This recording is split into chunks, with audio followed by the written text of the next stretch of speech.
Chapter 1 of Nuts to You, The Squirrel Who Cried Wolf. It's true that there was a wolf, or wolves. There may have been more than one. Maybe they were actually coyotes, who knows? They all look pretty much the same to a squirrel. Huge, shaggy, terrible yellow eyes, red slobbery mouth with big sharp pointy teeth.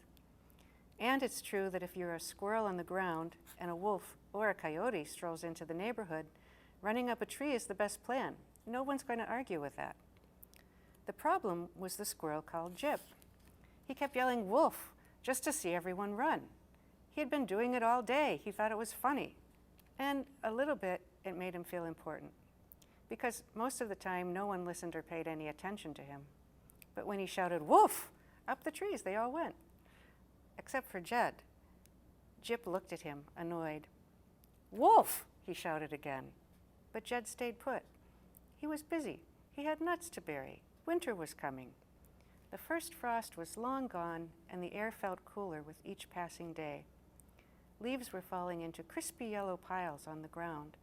Any day now there would be snow. Just a little at first, then mountains of it. "Wolf, wolf, wolf," Jed said irritably. "Is that the only word he knows?" Jed did look around to see if there was a wolf, because he was irritated, but you just never know. Sure enough, no wolf in sight. He shook his head and went back to his work, muttering and nattering.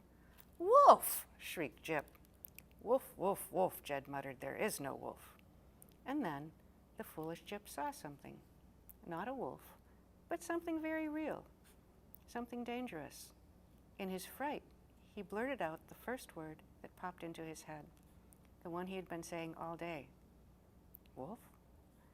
Muttering and digging, Jed did not notice until the very last instant how the air above him had gone suddenly still and silent. "Oh," he said in surprise, as a set of talons tightened around him and lifted him up, up, up, past every whirl of branches, up above the treetops into the vast reaches of the sky. Cold air rushed over his face, forced his eyes to squeeze shut. Every muscle in his body tensed up.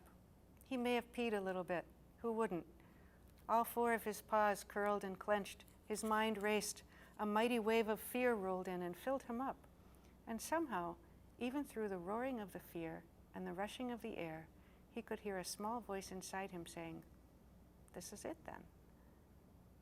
Jip watched the fearsome bird swoop down, snatch his cousin Jed, and swoop back up. "Hawk," he said, correcting himself. "I should have cried hawk." So he did it now. "Hawk," he cried. "Hawk, hawk!" End of chapter 1.